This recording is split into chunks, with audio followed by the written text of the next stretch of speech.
Hi, TNTT. We are from TNTT Fatima in South Philly, and we are doing a report about facts about St. Thomas Aquinas. This is Soup. What's up? Emily, Gabrielle, Hi. Brian, What's up?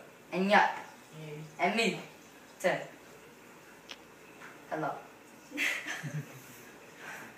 St. Thomas was the son of Landulf, the Count of Aquino.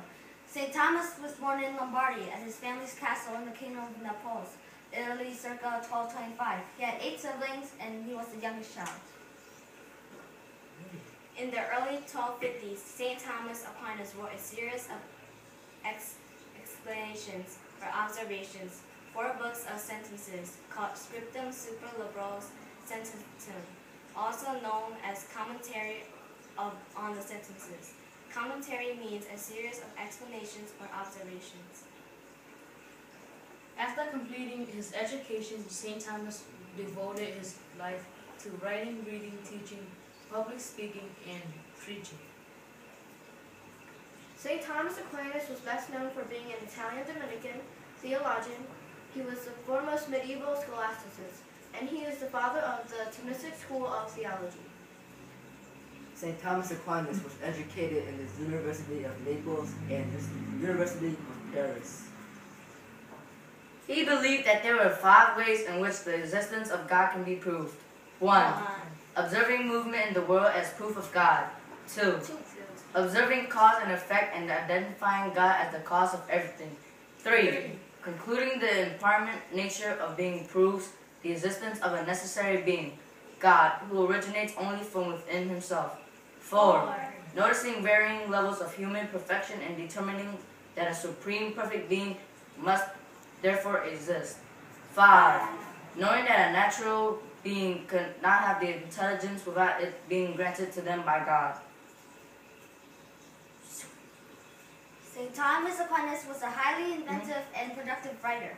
His books referred upon the questions and struggles of medieval liberals, church rules, and everyday people alike.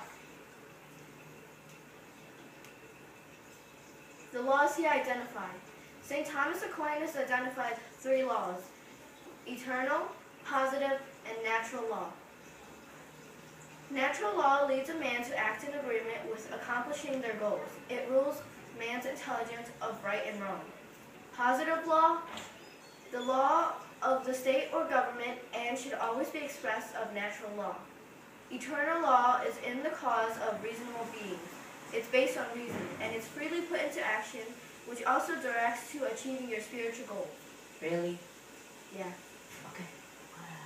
In June of 1272, he unanimously went to Naples to start a theological studies program for a Dominican house near the university. St. Thomas Aquinas stopped writing because while he was still productively writing, the quality of his work suffered.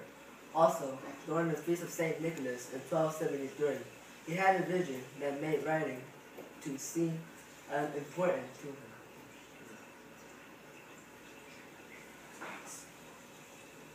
St. Thomas Aquinas died on March 7th in the year of 1274 when he became very ill. Pictures. Okay. These are opinions about project. First, Emily. I think that during this project, we really got to express our style through these words, and it was really interesting and unique. And I thought I learned a lot about St. Thomas Aquinas.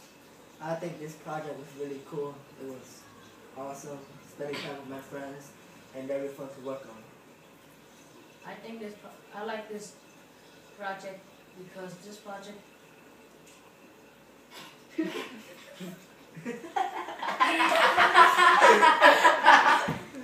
like working on this project because it was a great example of teamwork.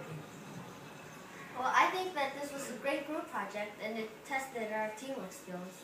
I really like this project because I like how challenging it was, and learning about St. Thomas was very unique and interesting.